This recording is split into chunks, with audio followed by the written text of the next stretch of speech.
오늘은 마스크 좀 쓰겠습니다. 지난 주간에 갑자기 목이 아파가지고 엄청 힘든 거예요. 갈등이 생기더라고. 목이 계속 아프니까 코로나는 목이 아프다는데 그래서 이게 코로나인가. 근데 내가 여러분들 만나지 현장에 만나지 그러니 이건 나는 괜찮은 게 아니라 다른 사람을 위해서라도 이 검사를 해야 되겠다. 그래서 병원 가서 검사하니까 음성이라고 의사가 간호사가 축하합니다. 음성입니다. 그래서 이제 지냈는데 갑자기 또 목이 나니까 갑자기 콧물이 재치가 나는 거예요.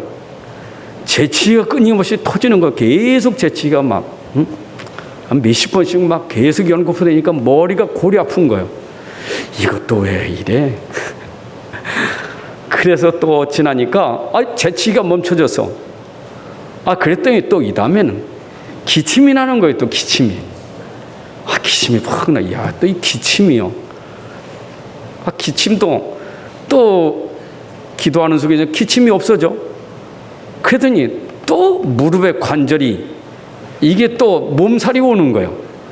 이게 아픈 게 계속 오는데 이게 독감이 요새 왔다는데 독감이 안 나. 그런 생각도 하지만 내 생각이 그래도 내가 이런 상황에 말씀 전한다는 게 얼마나 축복인가. 말씀은 아무것도 막을 수 없다. 내가 목이 아프든 기침을 하든 무릎이 아프든 말씀은 막을 수 없다. 그리고 말씀 준비를 해서 섰는데 힘이 나는 거 있잖아요. 여러분을 보니까 너무 반갑고 너무 좋은 거예요. 그냥 말씀 전하고 싶은 마음이 막 간절해 뜨거워. 이러다 너무 뜨거워서 또 설교가 길어질지 모르지만 여하튼 여러분들 오늘도 여러분들이 어떤 문제가 와도 말씀 속에서 승리하시기 바랍니다. 우리가 복음 받자와의 승리예요. 복음은 모든 걸 해결할 수 있는 능력이 있기 때문입니다. 아멘. 그럼 내가 대단한 능력이 있냐? 그 말은 아니에요. 내 안에 있는 복음 때문에 제가 누리고 이기는 거지 내가 능력 있는 거 아니에요. 내 안에 가진 복음입니다. 자 보세요. 우리가 지금도 복음 얘기하는데 이거 안 보이는 거잖아요. 근데 우리는 지금 세상 사는 것이 자꾸 보이는 것에서 현실에서 자꾸 착각이 생겨요.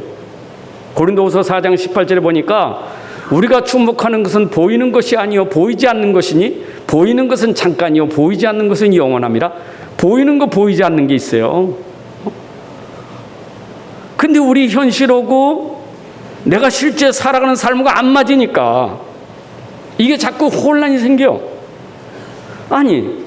나는 바르게 살지, 나는 성실하게 살지, 나는 정직하게 살지, 열심히 사는데 나는 왜 안 되는 거예요? 이게 막 헷갈리는 거예요. 나는 굉장히 올바르게 바르게 살려고 말씀 붙잡고 기도하고 막 그러는데 왜 현실은 이렇게 어려워? 이게 이제 안 맞으니까 자꾸 갈등이 생겨 힘든 거예요. 현실은 그거 안 맞잖아요. 내가 믿으면 현실도 그대로 응답되고 역사가 일어나고 축복이 될 텐데 이게 안 맞으니까 이게 뭐지? 이래 보는데 여러분 시편 37편, 시편 73편 두 편을 보니까 악을 행하는 자들 때문에 불평하지 마라. 악인이 잘 되는 것 때문에 시기하고 질투하지 마라. 낙심하지 마라.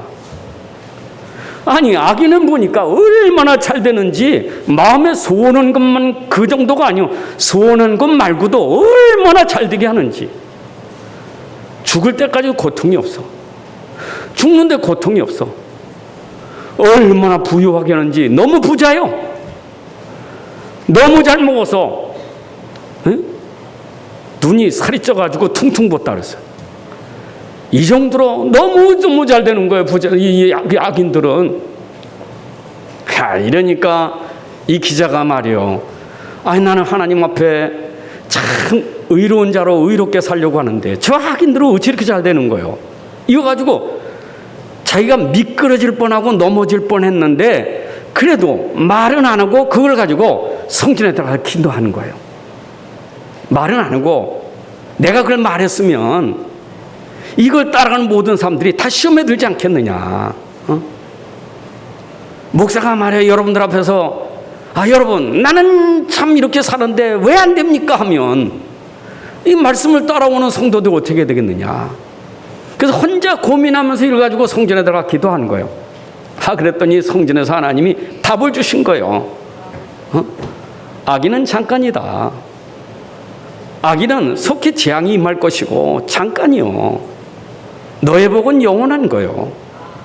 야, 그래 말씀 주니까 힘이 생긴 거예요. 여러분 절대 속지 마세요.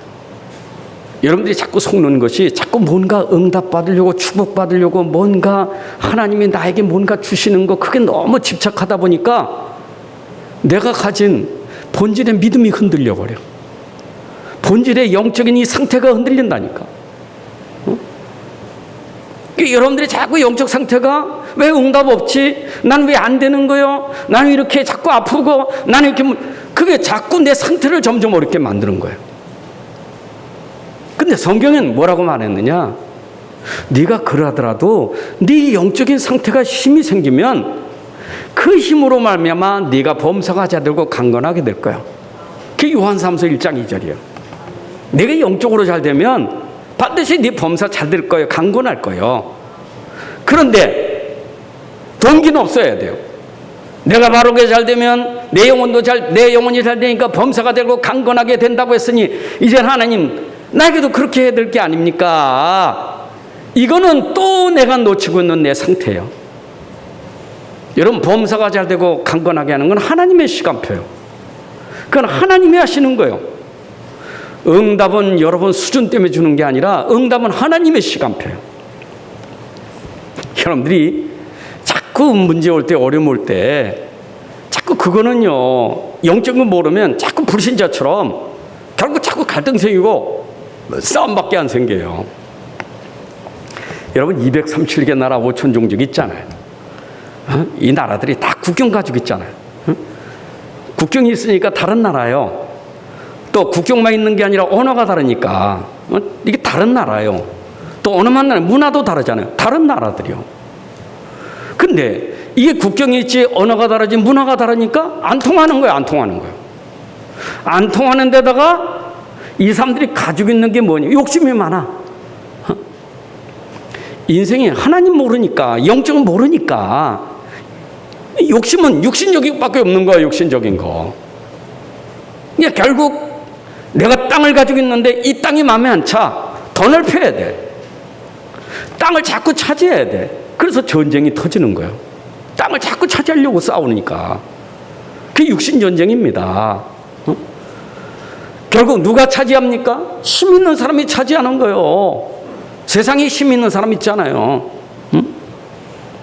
정치도 힘 있지, 군사적으로도 힘이 있지, 경제도 힘이 있지, 과학이 힘이 있지. 이 힘이 약한 자를 지배하는 거예요. 여러분 노예가 왜 생깁니까? 강한 자에 의해서 생기는 게 노예 아니겠어요? 여러분 전쟁 나가서 치면 끌려온 사람이 난 노예가 되는 거예요. 그래서 역사는 계속 반복되는 게 뭡니까? 강한 자에 의해서 약한 자가 전부 노예가 되고 포로가 되는 거예요. 그게 역사예요. 세계 역사를 보세요. 전부 전쟁 역사고 전쟁 속에 전부 강한 자가 약한 자를 지배하잖아요. 약육강식이라고. 강한 자가 약한 자 지배하는 거예요. 삼키는 거예요. 이걸 우리가 지금 패권 국가라는 거 아니겠어요? 역사에 보세요. 애굽 나라가 어땠는가, 바벨론이 어땠는가, 로마가 어땠는가. 시대마다 강대국들이 하는 일이 뭔가 보세요. 돕는 것 같은데 돕는 게 아니요. 그 속에는 어마어마한 마음이 있어요. 그냥 주는 게 아니요. 주면서 뭔가 계산이 있는 거예요. 완전히 자기의 노예 포로 만들려고 하는 거예요. 이래 이제 이게 되니까 때려 넣습니까?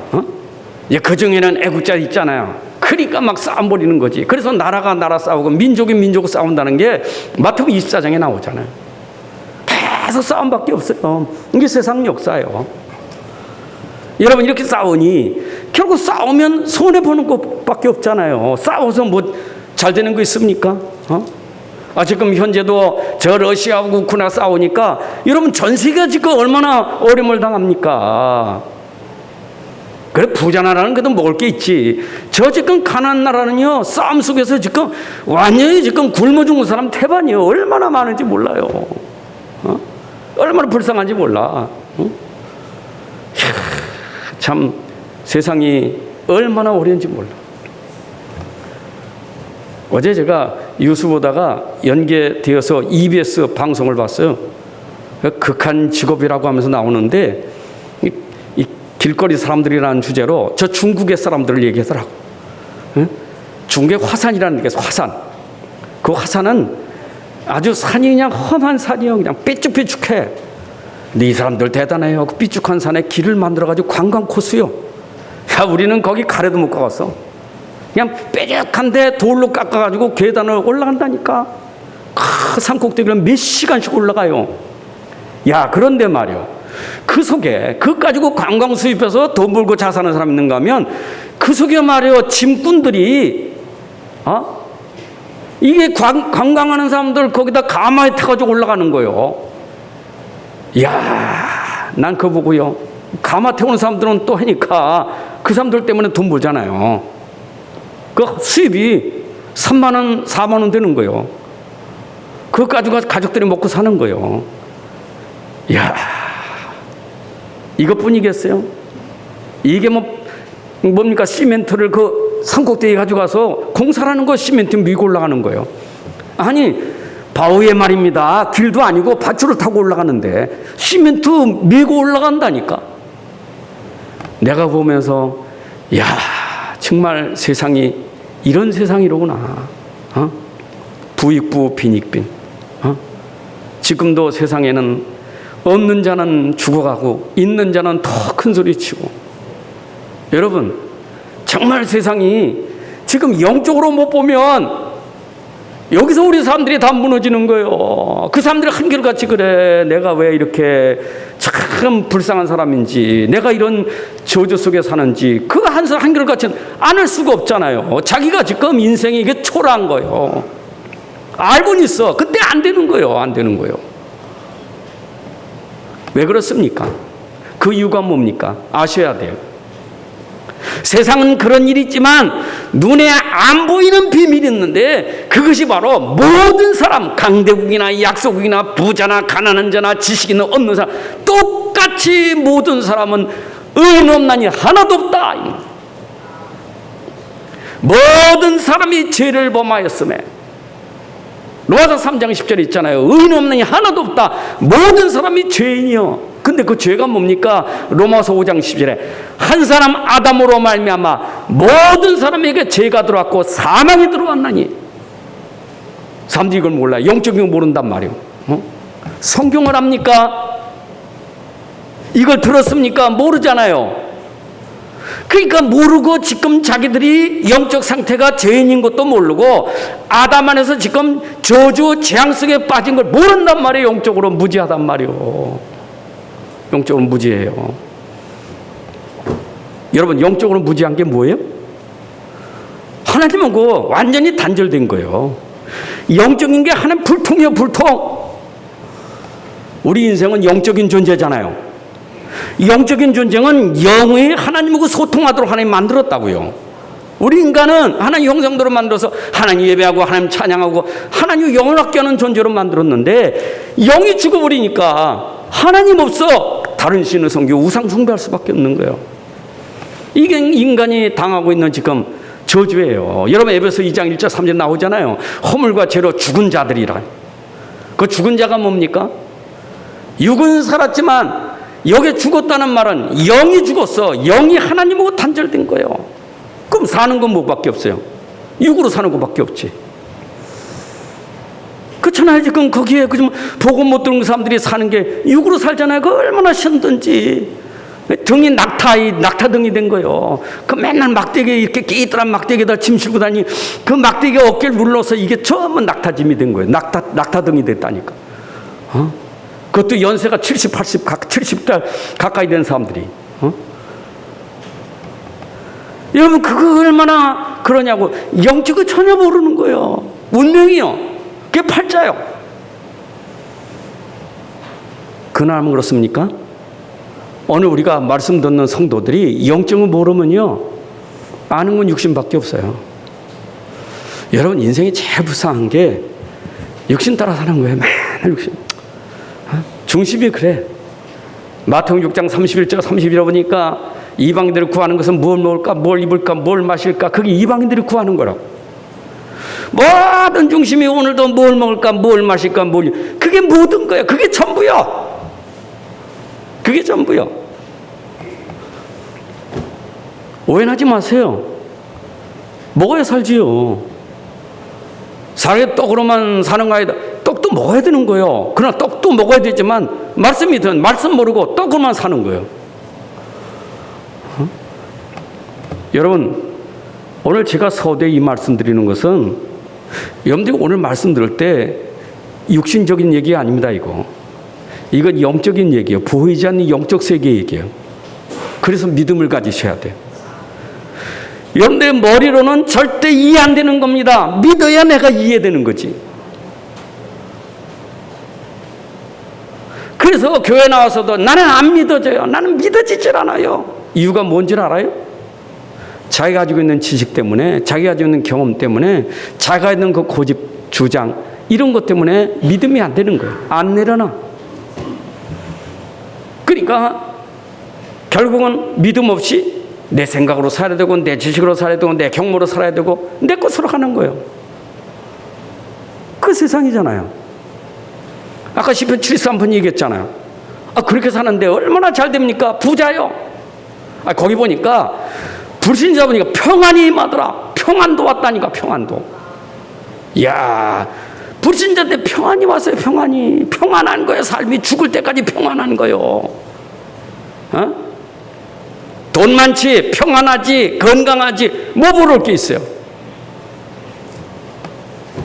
사람들이요, 지금도 영적은 무지하면 내가 육 가지고 잘 살면 되지, 우리 평안하면 되고, 내가 부자 되면 되고, 그런 생각이라니까. 여러분, 하나님이 없으면 제가 이 얘기 안 해요. 하나님 분명히 계셔요.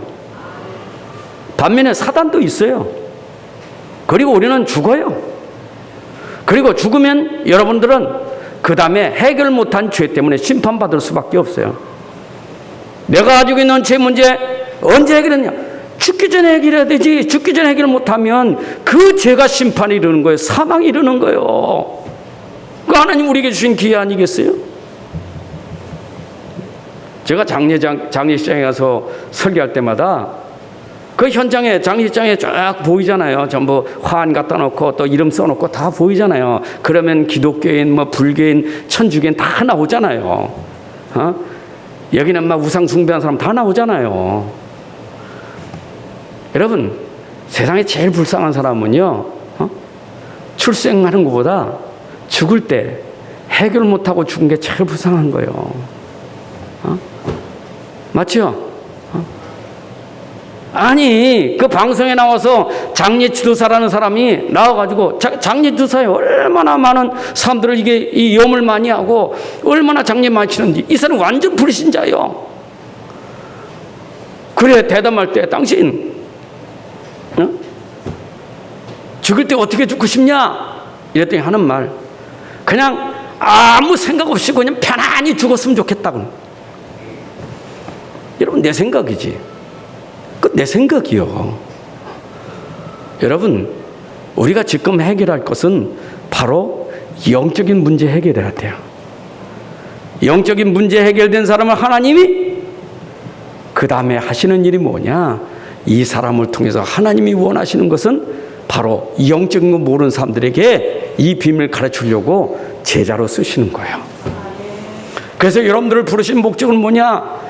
여러분을 통해서 지금도 현장에 복음 모르는 사람들, 그 사람들을 살리려고 여러분들 부르신 거예요. 마가복음 3장 13절 15절에 예수님도 원하는 자들을 불러내서 그들로 하여금 뭐 했어요? 귀신을 쫓아내며 권능도 가지게 하려 함이라. 그들을 보내서 전도도 하며.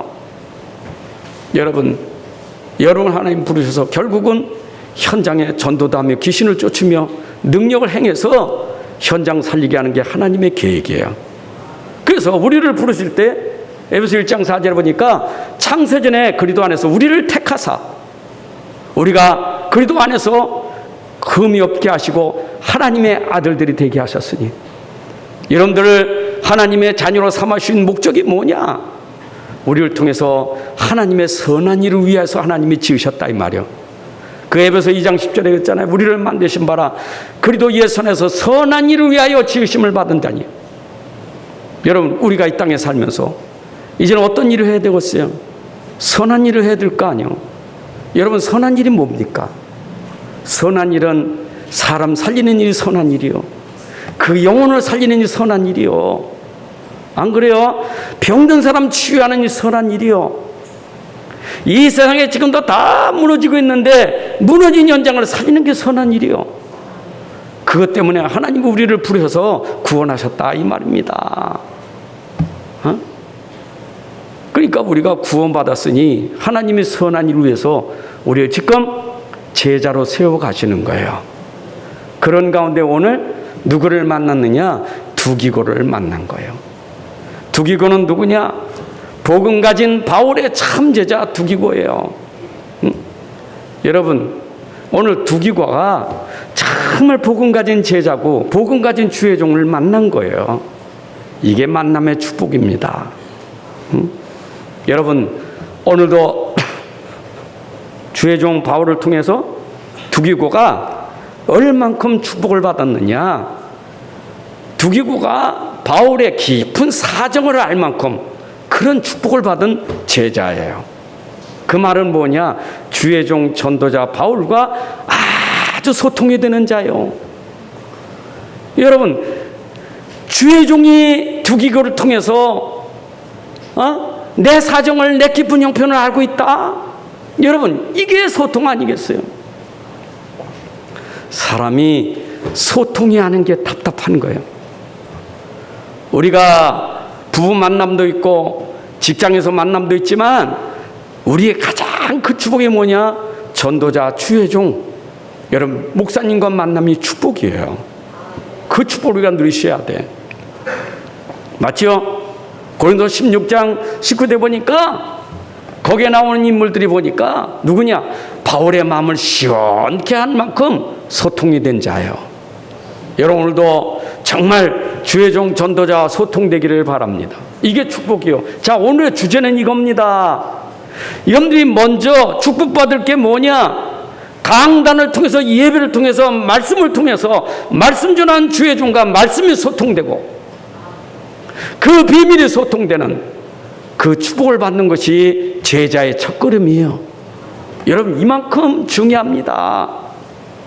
그래서 바울이 이런 제자들이 너무 자기한테는 너무너무 귀한 제자들이요.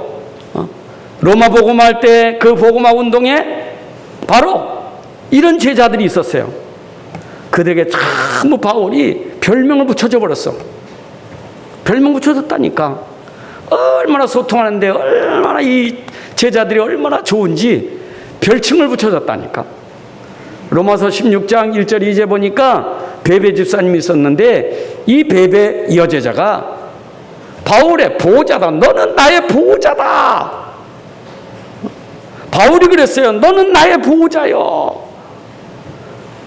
여러분, 이 별칭이 너는 나의 보호자요, 애칭이에요. 이렇게 바울이 너는 나의 보호자다 할 만큼 얼마나 축복받은 제자입니까? 여러분, 부부 있잖아요. 브리스가 부부. 바울이 애칭을 불렸다니까. 너희 부부는 나의 동역자구나. 로마서 16장 3절 4절. 너희는 나의 동역자구나. 바울이 붙여준 거예요. 내가 동역자입니다. 그게 아니라 바울이 너는 나의 동역자구나. 너는 나의 보호자로구나. 왜 그렇습니까? 소통이 되는 거예요. 통하는 거예요. 내 사정을 아는 거예요. 내 형편을 아는 거예요. 이러니까 나의 보호자, 나의 동역자다. 여러분, 또 한 사람 있잖아. 가이오. 온 교회를 돌봐주는 바로 이 식주인 가이오. 나와 온 교회를 돌봐주는 가이오. 가이오게 붙여줬어요. 나와 온 교회를 돌봐주는 가이오. 붙여줬다니까. 여러분들이 눈에 보이지 않는 내 이름이 있지만 보이지 않는 애칭이 있다니까. 다 그렇잖아요. 그래서 저도 여러분들에 대한 그 마음에 다 애칭이 있어요. 내 나름대로. 이름 불러가지고 애칭 불러올까요? 아마 그거는 여러분들이 중심이 되어지면 벌써 이게 주의 종과 소통되기 때문에 벌써 기도할 때 그런 마음이 들어가는 거예요. 여러분 그것만 있는 게 아니에요. 그 애칭 속에는 뭐 동역자, 보호자, 식주인 말고도 나의 사랑하는 자라구나, 내가 인정하는 자라구나, 나의 칭찬받는 자라구나, 너희는 나의 친척 같구나 등등의 이름을 너무 많이 붙여줬어요. 사랑하는 자, 인정받는 자, 칭찬받는 자. 자, 오늘 에베소 마무리하면서 우리는 가이오라는 인물을 통해서 주의 종 바울이 가이오를 향해서 너는 나의 진짜 중요한 제자라는 그 아름다운 그 소통이 되고 있는 그 축복을 오늘도 여러분들이 함께 누려야 될 줄로 믿습니다. 자, 얼만큼 이 축복이 됐느냐? 바울의 깊은 사정 형편을 알았기 때문에 그래 된 거예요. 여러분 에베소 6장 여기 21절에 보니까 나의 사정 곧 내가 무엇을 하는지 너에게도 알려하니, 나의 사정을 알고 있는 자다.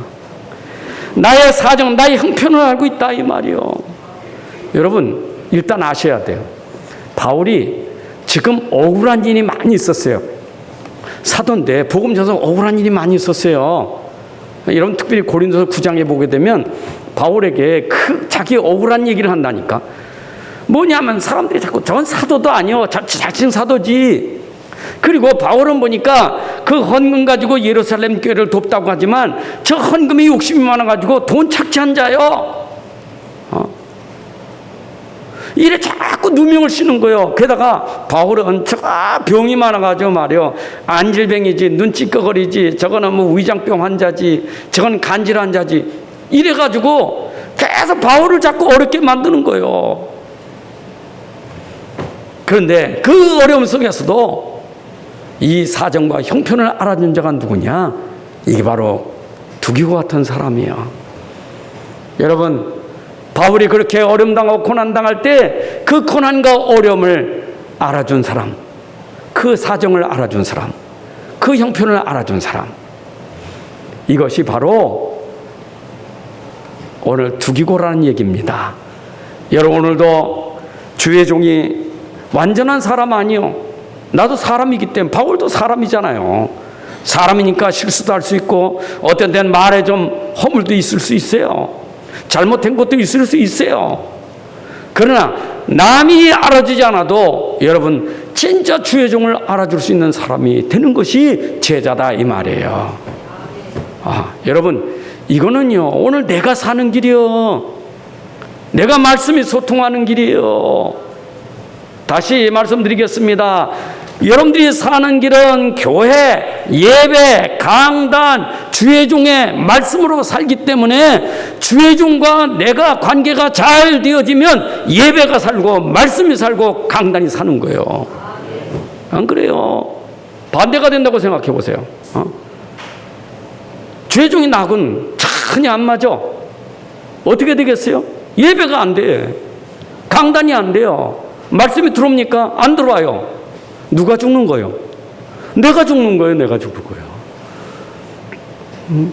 하나님은 주의 종을 통해서 말씀을 전달하는데 그 말씀을 내가 안 들어. 왜? 주의 종에 대한 그런 부분이 나에게 다 걸림돌이 된 거예요. 오늘 여러분들이 사는 길은 주의 종 전도자와 소통이 돼야 돼요. 두기고 같은 사람.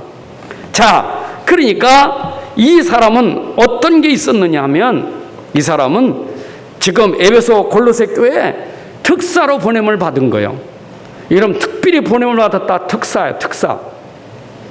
아무나 보내지 않잖아요. 여러분 왕의 특사가 있고 대통령의 특사가 있잖아요. 대통령이 취임식할 때 그 누구입니까? 특사를 보내잖아요. 그때 아무나 보내지 않잖아요. 대통령이 인정하는 사람, 신뢰하는 사람 보내잖아요. 제가 에베소 교회, 골로새 교회에 어려움이 있고 문제가 있는데 그 문제를 해결하기 위해서, 그 교회를 위로하기 위해서 바울이 선택한 사람이 누구냐? 두기고요. 네가 가서 교회를 위로해야 되겠다. 내 형편과 사정을 너희가 잘 아니까 가서, 그것 때문에 교인들이 목회자와 사정이 이게 안 돼가지고 걸림돌 되는 게 아니라 네가 가서 얘기를 잘해서 교회를 위로해야 되겠다. 여러분, 그 교회들이 자꾸 그 거짓 선생이 나와가지고 말이요, 교회가 자꾸 시험 든 거요. 저 말이요, 저 뭐 사도 저거, 아이고 돈도 욕심 많고 돈 다 착복하고 저거 못된 짓 다, 이걸 계속 교회에도 퍼뜨리니 교회가 얼마나 어려움 당하냐고요. 여러분, 고린도 후서에서 우리가 말씀 많이 들었잖아요. 얼마나 고린도 교회가 시끄러웠는지. 에베소 교회나 갈래 모든 교회마다 이런 것들이 시끄러웠어요. 그런데 이 시끄러운 문제를 해결할 수 있는 사람은 바울의 그 마음을 알잖아요. 바울이 어떤 마음을 가지고 있는지. 저는 바울의 고린도전서 9장 23절 보게 되면요, 바울은 이런 얘기합니다. 9장 전체지만 23절에 내가 이 복음을 위하여, 바울은요 오직 복음을 위해서, 모든 게 다 복음 때문이요.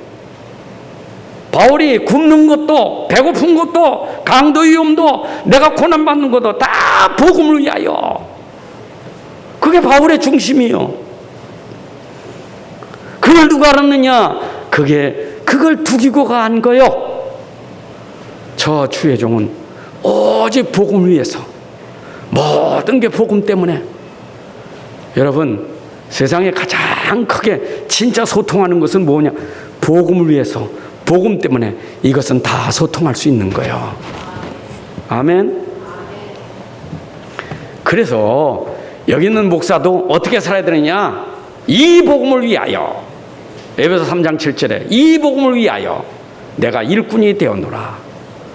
여러분, 저는요 깨닫고 보니까 하나님이 나를 통해서 원하시는 게 뭐냐? 아버지 뜻이 뭐냐? 너는 강단에 서면 딴 말하지 마. 복음만 말해. 너는 복음의 일꾼이 돼야 돼. 이게 하나님이 나에게 주신 천명이에요. 이게 나의 사명이요. 다른 복음만 하면 안 돼. 틀린 복음 안 돼. 진짜 올바른 복음, 참 복음. 예수는 그래도 난 이 복음만 말해야 된다고요. 여러분, 이 복음을 위해서 사는 게 중심 아니겠어요? 여러분들이 중심이 소통돼야 우리는 중심으로 하나가 될 수 있는 거예요. 아멘입니까? 교회가 하나 되는 것도 복음 때문에, 주의 종과 성도들이 하나 되는 것도 복음 때문에. 이거는 내가 그 복음을 알아야 복음 때문에 내 인생을 드릴 수 있는 거예요. 그게 제자예요. 내가 복음 때문에 모든 거 다 드릴 수 있어. 생명까지 드릴 수 있어. 이게 제자예요. 바울이 그거잖아요. 바울이 나는 살아도 주를 위해서 죽어도 주를 위해서 사나니 나는 오직 주를 위해서 사는 것이라. 내가 살든지 죽든지 내 몸에서 그리스도만 존귀되기를 원한다. 바울의 중심은요 오직 주를 위하여, 오직 복음을 위하여 살든지 죽든지 내 몸에서 그리스도만 존귀되기를 원한다. 그게 바울의 중심이란 말이에요. 오늘도 여러분 속에 이 복음이 들어가야 될 줄로 믿습니다. 이것이 바울의 사랑을 받은 두기고와 소통되는 복음이었다 이 말이에요. 여러분, 우리의 소통은 영적인 소통이 돼야 돼. 그 영적인 소통은 다른 소통이 아니요 복음이 소통돼야 되지. 복음이 아니면 다른 이유가 없어요. 여러분, 자꾸 우리가 이유를 많이 대는 것은 복음이 아니니까 이유가 많지, 복음에는 이유가 없어요. 다른 이유가 없습니다. 복음은 모든 걸 움직일 수 있는 거예요. 그 복음은 지금도 나와 함께하고 있어요. 마태복음 28장 20절에 세상 끝날까지 내가 너희와 항상 함께하리라. 마가복음 16장 20절에 보니까 보좌에 계신 그분이 지금도 너와 함께하고 있다 이 말이요. 오늘도 복음은 평생 영원히 함께하고 있기 때문에 이 복음 가진 자와 함께한다면 우리는 소통이 될 줄로 믿습니다. 복음에 다른 이유가 없어요. 여러분들 진짜 이유될 때 복음인가 아닌가 이거부터 점검하셔야 돼요. 진짜 복음이라면 다른 이유 되면 안 돼요. 복음이기 때문에, 나는 복음 때문에, 그것이 이유가 된 다른 이유가 없는 거예요. 믿습니까? 바울이 그걸로 살았잖아요. 바울의 모든 중심이 그거 아닙니까? 그렇다면 제자도요, 진짜 여기에 결론 난 제자는 주여 나는 복음에 다른 이유가 없습니다. 이게 소통하는 사람이에요. 그래서 바울의 진짜 사랑을 받은 것은 이 복음 때문에 두기고 사랑을 받은 거예요. 오늘 여기 에베소 6장 21절에도 보니까 뭐라 하세요? 나의 서정 곧 내가 무엇을 하는지 너에게도 알려노니 사랑을 받은 형제라. 바울의 진짜 사랑을 받았다 이 말이에요. 여러분, 바울을 사랑했다는 그 사랑의 근원지가 어디겠어요? 그 근원지는 하나님께로부터 온 사랑이라고요. 여러분, 하나님의 사랑이 없이는 사랑할 수가 없는 거예요. 세상이 말하는 사랑하고 성경에서 말하는 사랑은 틀려요. 그래서 여러분들이 진짜 주의 종을 사랑한다는 것은 곧 하나님을 사랑하는 거예요. 마태복음 10장 4절에 너희를 영접하는 나를 영접하는 것이다. 나를 영접하는 자는 나를 보내신 이를 영접하는 것이다. 제자들을 보내면서 그랬잖아요. 맞잖아요. 예수님 보낸 자를 영접하는 자는 곧 예수님을 영접하는 거고 예수님을 사랑하는 것이다 이 말이에요. 여러분들이 주의 종을 사랑하는 것은 하나님이 보내신 주의 종이기 때문에 하나님을 사랑하는 것이다 이 말이에요. 그래서 내 이름으로 소자에게 냉수 한 그릇 주는 것도 내가 상을 잃지 않게 하겠다. 여러분들 진짜 주님의 사랑으로 주님의 이름으로 대접하는 것은 그것이 주를 사랑하는 것이기 때문에 그 상을 잃지 않을 것이다. 여러분들 그 믿음 가지시기 바랍니다. 여러분들 그런 믿음이 돼야 돼요. 아니 예수님이 제자들에게 어린 양 렘넌트를 맡길 때도 사랑을 물어봤잖아요. 네가 나를 사랑하느냐고. 요한복음 21장 19절에 네가 나를 사랑하느냐? 네가 진짜 나 사랑하느냐? 베드로가 근심하면서 말했는데 내가 주를 사랑하는 주께서 하십니다. 그래 나를 사랑하면 내 어린 양을 먹이라. 여러분 오늘도 진짜 하나님의 사랑을 아래 형제 사랑할 수 있는 거예요. 요한일서 4장 10절 11절에 보니까 사랑은 여기 있으니 하나님께로부터 오는 것이고 그리고 하나님을 사랑하는 자마다 형제를 사랑하게 되는 것이고 바울의 사랑은 바로 이 사랑이었고 두기고가 바울을 사랑하는 것은 이 사랑이었었어요. 여러분 오늘도 하나님의 사랑 그리스도의 사랑이 우리 안에 풍성해지면 그 사랑으로 우리는 주의 종도 사랑하고 형제를 사랑할 수 있는 사랑의 사람이 될 줄로 믿습니다. 사랑해야 돼요. 자, 그 안에서 6장 20보니까 이 사람은 신실한 사람이다. 그래서 신실한 사람. 오늘 에베소는 진실한 일꾼, 골로새 4장 7절에는 이 사람이 신실한 사람. 여러분 신실이라는 말은 거짓이 없다 이 말이에요. 진실한 사람, 참인 사람. 두기고를 바울이 인정하기를 이는 신실하고 진실한 사람이라 참 사람이라 거짓이 없는 사람이라 정직한 사람이라. 여러분 이만큼 바울이 두기고를 인정했다니까. 바울이 인정했다는 것은 하나님이 인정하는 거예요. 하나님만 인정하는 게 아니요 사람도 인정하는 거예요. 내가 그래서 하나님 앞에 신실한 자 진실한 자가 되면 하나님도 주의 종도 모든 성도도 인정하게 돼 있어요. 당장은 모르지만 시간 가면 알게 돼요. 아, 저분은 신실한 사람이요. 저는 참 진실한 일꾼이요. 맞죠? 우리가 당장에 뭔가 자꾸 그 꾸미는 거 말고요. 자꾸 뭔가 이렇게 꾸미는 거, 진실함이 있어야 돼. 여러분, 진짜 속에 진실함이 참 있어야 돼요. 그래서 디귿거가 그 신뢰받고 인정받았으니까 그런 중요한 일을 맡았지 않겠어요? 자, 오늘도 여러분들에게 이 축복이 임해야 돼요. 자, 오늘 설교는 중요합니다. 우리는 구원받은 자녀예요. 구원받은 자녀는 세상을 살릴 제자예요. 근데 이 제자가 세상을 살리기 위해서 가장 중요한 게 뭐냐? 예배, 강단, 주의 종과 말씀이 소통되는 게 가장 중요한 거예요. 이게 여러분을 살리는 거고 여러분 현장 살리는 거예요. 안 그래요? 저는 목회 알잖아요. 목회를 그냥 뭐 몇 년 한 거 아니잖아요. 벌써 그러니까 긴 시간 목회하면서 성도들이 어려움 당하는 거, 언제 어려움 당하느냐? 강단 말씀이 끊어질 때 어려움 당하는 거예요. 이런 강단 말씀과 단절되면 어려움 당하고, 특별히 강단에서 말씀 전한 주의 종과 단절되면 어려움이 올 수밖에 없어요. 어려움이 와요. 절대 속으면 안 돼요.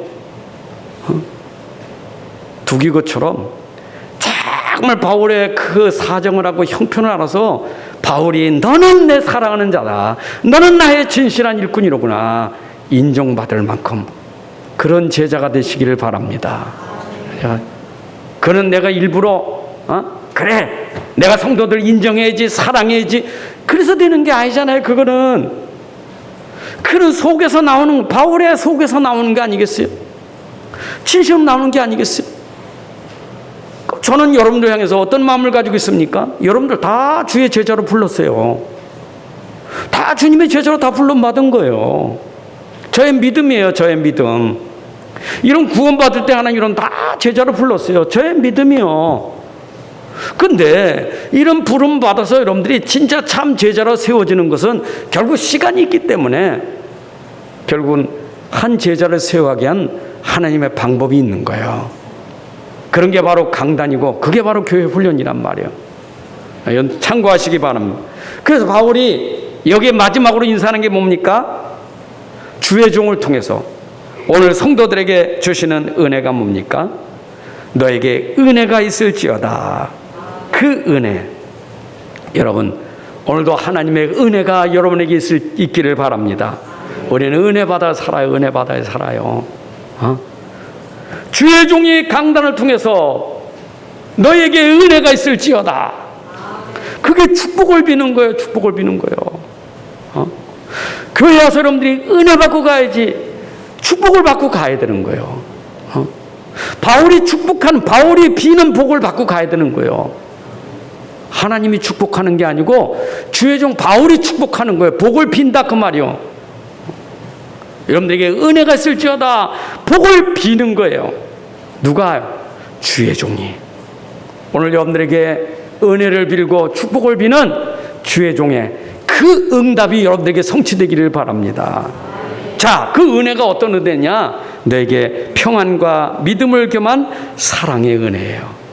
여러분, 은혜 중에 진짜 은혜가 뭐냐? 평안의 은혜예요. 아까 시편 73편에도 평안이 있어요. 그런데 요한복음 14장 27절에 보게 되면 그런 평안 말고 내가 너에게 주는 평안은 세상이 주는 것 같지 아니하니. 그 평안은, 이거는 참 평안이요. 이 평안은 영원한 평안이에요. 이거는 진짜 능력이에요. 여러분들에게 은혜 속에서 평안이 임하기를 바랍니다. 평안해야 돼요. 예수님 부활하셔서 제자들에게 제일 먼저 빈 축복이 뭔 줄 압니까? 너에게 평강이 있을지어다. 여러분 바울의 편지 마지막마다 계속 하는 게 뭐냐? 주의 은혜와 평강이 너에게 있을지어다. 이게 교회를 향해서 바울이 계속 빌었던 복이 뭐냐? 너에게 은혜와 평강이 있을지어다. 저는 여러분들에게 항상 평강이 있기를 주의 이름으로 축복합니다. 진짜 평안만큼 축복 없어요. 자, 다시 말합니다. 응답보다 더 큰 축복은 여러분 속에 참 평안이 임하는 거예요. 하나님의 은혜가 임해야 돼요.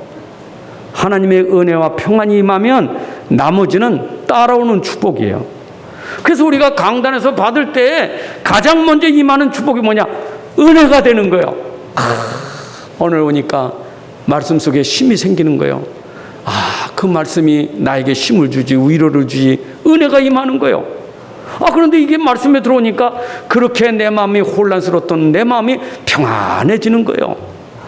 여러분, 이게 모든 축복의 시작이요. 바울이 편지 쓸 때마다 너에게 이런 기적의 역사가 일어나라, 그 말이 아니고 은혜와 평강이 있을지어다. 오늘도 주의 종이 여러분들에게 비는 그 축복이 반드시 여러분들에게 임해야 돼요. 근데 그 평강은 어디서 나옵니까? 믿음을 겸한 은혜예요. 여러분, 주의 평강은 믿는 자에게 은혜가 임하는 거예요.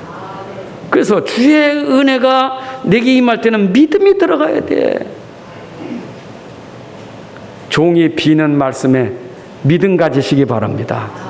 축복이 있을지어다 그러면 내가 믿으면 은혜가 임하고 평강이 임하는 거예요. 믿음이 돼야 돼, 믿음이. 여러분, 예배 드릴 때 말입니다, 그 예배 설교도 중요하지만 마지막 비는 축복이 있잖아요. 축도. 근데 성도들이 축도의 축복을 잘 모르는 것 같아. 응?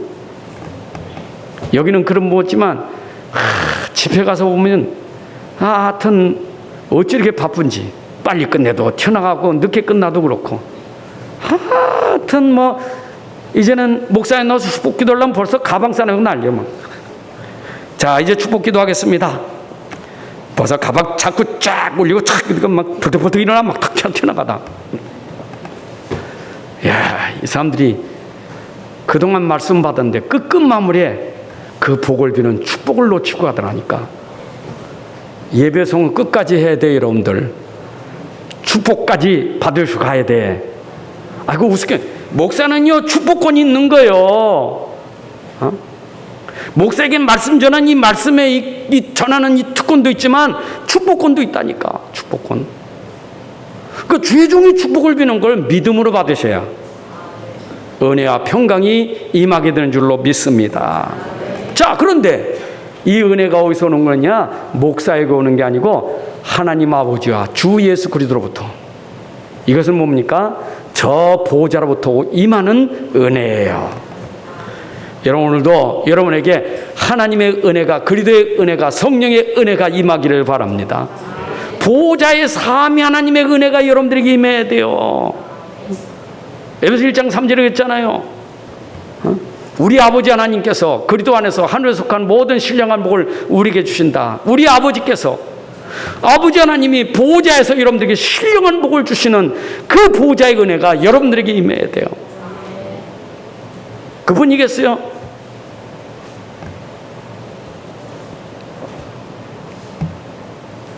또 에베소 1장 7절에 보니까 그리스도의 은혜가, 우리는 그리스도 안에서 그의 은혜의 풍성함을 따라 그의 피로 말미암아 속량 곧 제사함을 받았느니라. 여러분, 그리스도로 말미암아 제사함 받은 은혜가 여러분들에게 임할 줄로 믿습니다. 그게 그리스도의 은혜예요. 그리스도는 우리에게 제사함의 은혜를 주셨다니까. 1장 14절에 성령께서 우리에게 약속의 성령 인치심을 받아 말씀을 들었는데 그 말씀을 내가 믿어 성령의 약속의 성령 인치심을 받는 은혜가 돼야 돼요. 여러분, 하나님 말씀을 내가 믿어 성령이 여러분들에게 인치셨다 이 말이요. 성령님이 여러분들에게 그 인치신 은혜가 들어가야 돼. 딱 도장 찍는 거예요. 하나님의 은혜의 말씀이 여러분에게 딱 들어가는 각인이 일어나는 거예요. 이게 하나님의 은혜예요.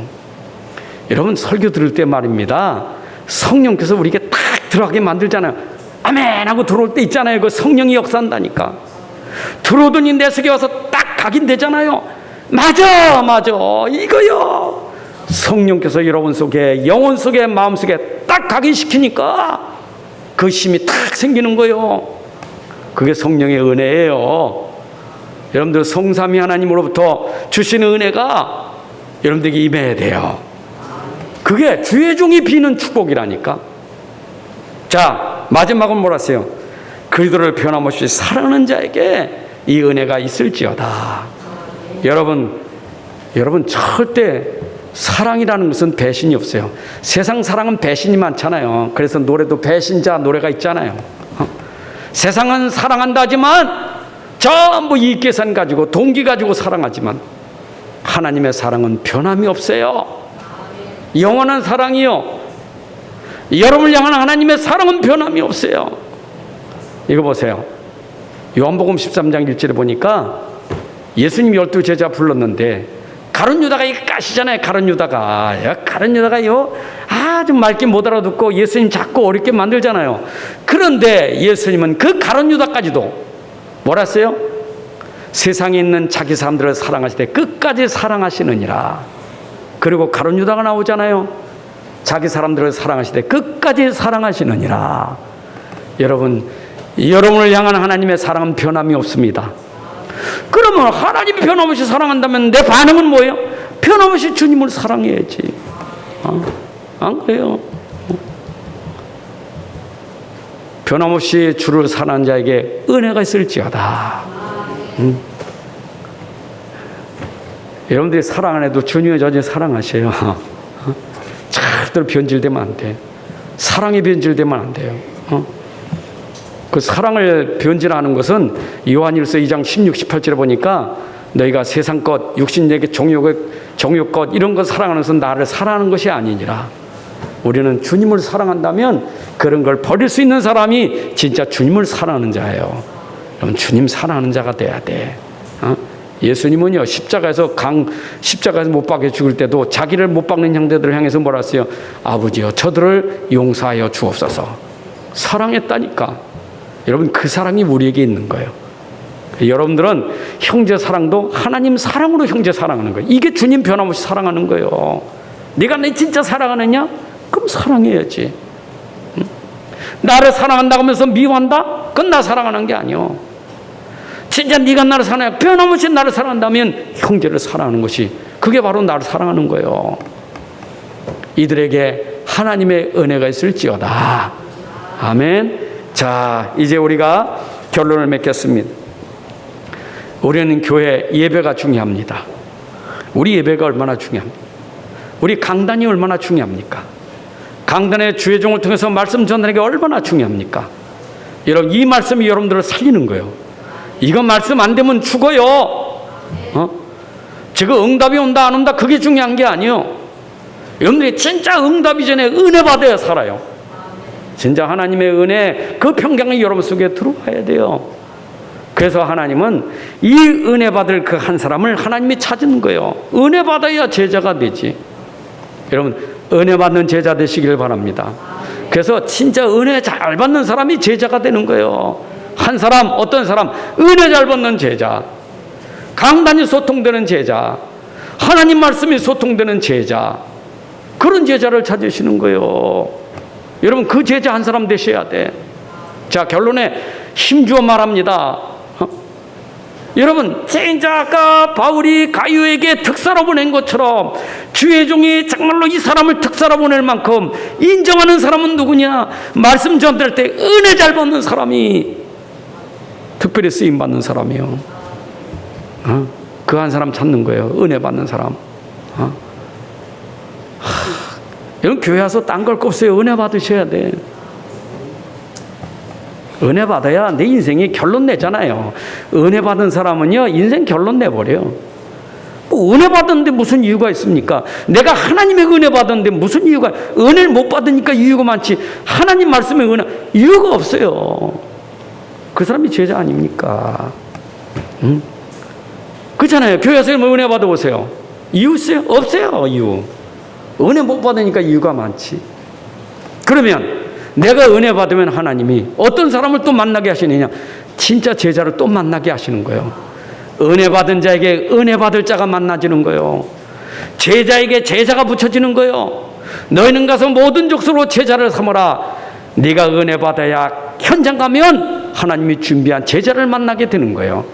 이거 보세요. 현장 가면요 큰 남 얘기 흉 보는 사람 딱 그 맞는 사람은 제자 아니에요. 흉 잘 보지 또 그게 꽁짝꽁짝하지 제자들 아니에요. 근데 진짜 은혜 받는 사람 남 얘기 안 해요. 근데 이 사람은 현장 가서 다 그런 남 얘기하는 사람도 살립니다. 그럼 그런 사람들이 제자가 되는 거예요. 제자가 제자를 세울 수 있는 거예요. 하나님이 지금 그 사람을 찾는 거예요. 하나님이 두유 같은 제자를 찾아서 그 제자로 또 제자를 만들어가는 것, 예수님 12 제자로 또 제자를 만들어가는 것, 여러분들의 현장에 진짜 복음이 소통하는 제자를 만나셔야 돼. 이 말 저 말하고 불평 많이 하는 사람은요, 그냥 말려들지 말고 여러분들 살려야 될 사람이요. 그 치유 대상자고 기도 대상자지. 그거 내가 같이 그러면 그 사람은 은혜 못 받은 사람이고 제자 아니에요.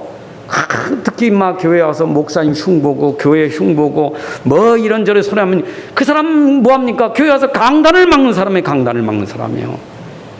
그런데 강단에 은혜 받은 사람은 현장 가면 사람 살린단 말이에요. 자, 그러면 이 사람에게 오는 축복이 뭘까요? 어떤 응답과 축복이 올까요? 여러분, 하나님은요, 응답 축복을 누구에게 주느냐? 진짜 복음 가진 제자 그 한 사람이 소수지만, 아주 극히 작은 소수지만 이 사람들을 통해서 가정도 살리고 교회도 살리고 현장도 237도 살리는 거예요. 하나님의 방법은 많은 사람이 아닙니다. 무리가 아니에요. 진짜 제자가 나와야 그 사람 가지고 하나님은 현장을 살리는 응답을 주시는 거예요. 자, 다시 말합니다. 여러분들의 응답은 현장 살리는 게 최고 응답이에요. 안 그래요? 내가 돈 버는 게 응답이 아니요, 현장 살리는 게 응답이지.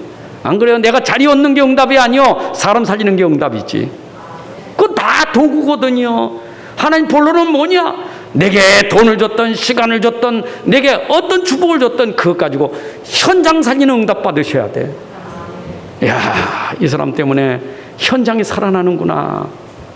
어떤 데는 제자는요, 자기 돈을 투자해서 살리는 사람이 진짜 제자예요. 자기 시간을 투자해서 현장 살리면 진짜 제자예요. 어떻게 내가 시간을 투자하고 어떻게 내가 경제를 투자하고 어떻게 내 이 모든 걸 투자할 수 있습니까? 몸을 투자해. 그거는요, 은혜 받은 사람은 할 수 있는 거예요. 은혜 받은 여러분이 현장에서 진짜 응답 받아야 돼요. 제자도 세우고 현장 살리는 응답이 여러분들이 일어나기를 주님의 이름으로 축복합니다. 하나님 아버지 감사합니다. 오늘도 이 명절 기간에 또 우리에게 귀한 말씀 주셨는데, 오늘은 특별히 우리가 두기고처럼 정말 주의 종과 소통되는 참 제자로 세워지는 응답의 축복이 저희들에게 있게 하여 주옵소서. 특별히 우리가 정말 강단을 통해서 말씀을 통해서 먼저 내가 은혜 받는 사람이 되게 하여 주옵소서. 강단의 말씀이 소통되고 복음이 소통되고 오직 복음으로 다른 이유가 없는, 오직 복음 때문에 소통되는 그런 제자들이 일어나게 하여 주옵소서. 아버지, 그 제자 그 한 사람 오늘 내가 되게 하시고 나 한 사람의 제자로 말미암아 현장에 무너지는 사람들을 살리는 제자를 세우게 하여 주옵소서. 그리고 이제는 이 제자를 통해서 우리 현장에 실제적으로 살려지는 응답이 일어나게 하여 주옵소서. 제자 때문에 교회가 살아나고 가정이 살아나고 직장이 살아나고 지역과 전 세계가 살아날 수 있는 응답의 축복을 주옵소서. 감사드리며 주 예수 그리스도의 이름으로 기도합나이다. 아멘. 이제는 우리 주 예수 그리스도의 은혜와 아버지 하나님의 크신 사랑과 성령님의 인도 역사 충만하심이 오늘 함께 예배하는 주의 백성들 머리 위에 가정과 산업과 후대들 위에 이제로부터 영원까지 함께할지어다. 아멘.